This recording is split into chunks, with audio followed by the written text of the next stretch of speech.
भाजपा की सरकार ने सभी अपनी ऑपोजिशन पार्टीज के खिलाफ और मुख्य ऑपोजिशन पार्टी के खिलाफ आर्थिक आतंकवाद शुरुआत कर दी। Forced the banks of the Congress Party, Indian National Congress, to transfer approximately rupees 65.89 crores from our deposits to the government. Basically, this amount is from AICC and Indian Youth Congress account and NSUI.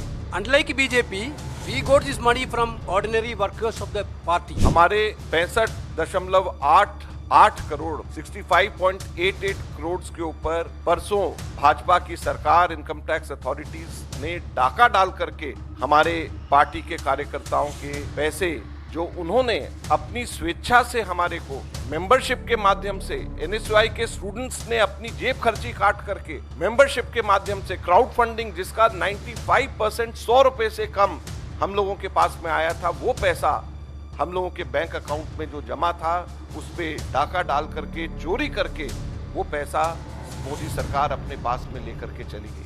Income tax के officers bank में जा करके एक bank के branch में जा करके वहां पर धमकी दे करके मैनेजर्स को कि ये पैसा हम आपसे पर्सनली वसूल करेंगे अगर आपने हमारे को नहीं दिया, ऐसा कह करके उन्होंने 5 बैंक्स के ब्रांचेस से 65.88 करोड़ 65 करोड़ 88 लाख 81,474 रुपए उन्होंने इन बैंकों से वसूल कर लिए डिमांड ड्राफ्ट के माध्यम से, जिसमें इंडियन यूथ कांग्रेस के 4 करोड़ 20 लाख 35 हजार, एनएसयूआई के 1 करोड़ 43 लाख 98 हजार और बाकी लगभग 60 करोड़ रुपए कांग्रेस के एआईसीसी के अकाउंट जो bank of Baroda, union bank और पंजाब नेशनल बैंक में है, इन तीनों बैंक से ले लिए गए और स्टेट बैंक ऑफ इंडिया में जहां पे आईवाईसी और एनएसयूआई का अकाउंट है वहां से ले लिया गया। आप लोगों को मैं बताना चाहूंगा कि पॉलिटिकल पार्टीज इनकम टैक्स से एग्जेम्प्टेड होती हैं। जहां तक के इंडिविजुअल्स की बात है, मुझे पता चला है कि हमारे इनकम टैक्स डिपार्टमेंट्स और इवन फाइनेंस मिनिस्टर ने भी डीब्रीफिंग के दौरान कहा कि इनकम टैक्स तो देना पड़ेगा, हम भी देते हैं, हम सब लोग इनकम टैक्स देते हैं, खरगे जी भी इनकम टैक्स देते हैं, राहुल जी भी इनकम टैक्स देते हैं, हम सब इंडिविजुअल्स इनकम टैक्स देते हैं, लेकिन पॉलिटिकल पार्टी इनकम टैक्स नहीं देती।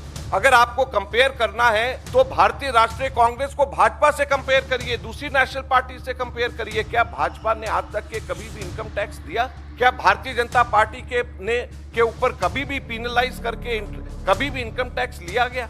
हम लोगों के पास में जो पैसा आता है, ये पैसा हमारी देश के राजनीति के लिए, डेमोक्रेसी को जिंदा रखने के लिए वो पैसा खर्च किया जाता है। ये इनकम नहीं है, कोई किसी की इनकम नहीं हो रही है, इसलिए पॉलिटिकल पार्टीज को हमेशा इनकम टैक्स से अलग रखा जाता है। हमेशा पॉलिटिकल पार्टीज इसी वजह से इनकम टैक्स एग्जेम्प्टेड होती हैं, हमेशा। भारतीय जनता पार्टी ने आज तक कभी भी पेनल्टी नहीं दी, भारतीय जनता पार्टी ने आज तक कभी भी इनकम टैक्स नहीं दिया, तो फिर कांग्रेस से क्यों मांगा जा रहा है? लोकतंत्र में पहली बार इस तरीके को देखने को मिल रहा है और किस लेवल पे इन लोग ने जाके बैंक में जाके वह दबाव बना के वहाँ से उन लोग ने पैसे किस लेवल पे इन लोग ने ये किया, ये तो पूरा कहीं ना कहीं पूरा तानाशाही सरकार किस लेवल पे चला रहा है। आपको याद होगा कि उत्तर प्रदेश के विधानसभा चुनाव के ठीक 1.5 महीने पहले नोटबंदी की घोषणा। ये नोटबंदी का संदर्भ क्या था? नोटबंदी का एक ही मकसद था कि सारी पार्टियों को उत्तर प्रदेश के विधानसभा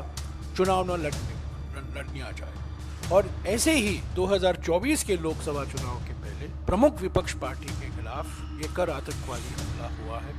इसका एक ही मकसद है, आर्थिक रूप से कांग्रेस पार्टी को अपंग बनाना।